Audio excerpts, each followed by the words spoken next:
Well, hello YouTube and fellow Gun Channels members. This is just a real quick walk around video of my reloading bench. A couple of us actually do reloading videos on Gun Channels or on podcasts and whatnot, and a lot of people ask what our reloading setup looks like.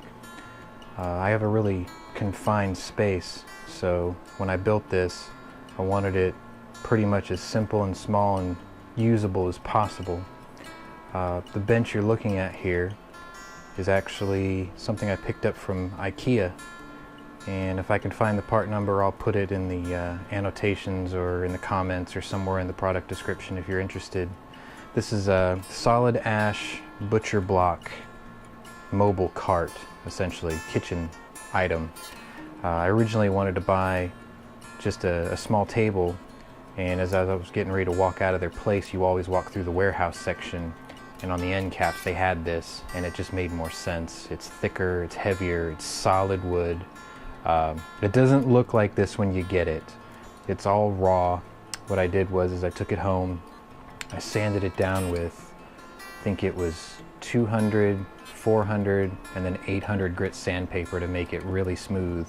Kind of opens up the pores a bit. And then I rubbed, I think it was Minwax Tung oil. Just, put it on a cloth, rub it down, really gets the grain, highlighted, and it looks pretty good. And it offers like a small layer of protection against powder and particulate or whatnot. I actually built this almost 2 years ago, and there's no dents, no scratches, no stains or nothing. So it's about maybe 30 by 30. It doesn't weigh a whole lot until you start putting stuff on it. So I'll just give you a quick once around. I've got my RCBS Rock Chucker 4 here. I used a Lee bench plate kit. These things are invaluable if you use multiple tools, if you use different presses, different lubricizers and whatnot. They come with these extra little chunks of wood here, so you can mount other things to it. I started off with this Lee bench, the breech lock single stage, and when I started getting into much bigger bore calibers that had stiffer brass, I had to go on to the Rock Chucker, so I just kind of put that over there so you can see it.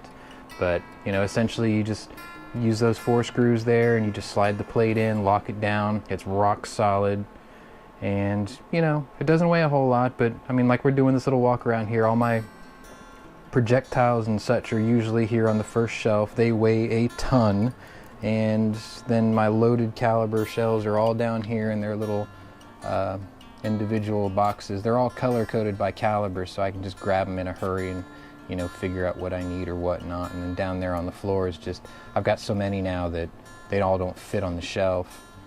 And if I flip the light on here real quick, over here is where I store the powder and extra projectiles.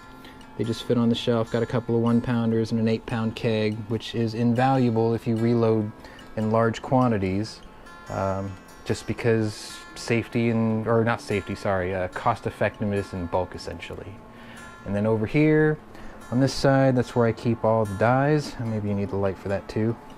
That's where I keep all the dies. I got Lee dies. They are inexpensive and they work really great. And my calipers are over there. Most of my primers and my bullet pullers over there. A couple of Hornady projectiles and such. And then today, let me turn off this light, I got my first RCBS set. And I'll be doing a video very shortly on reloading 4570 Government, which is probably my first large bore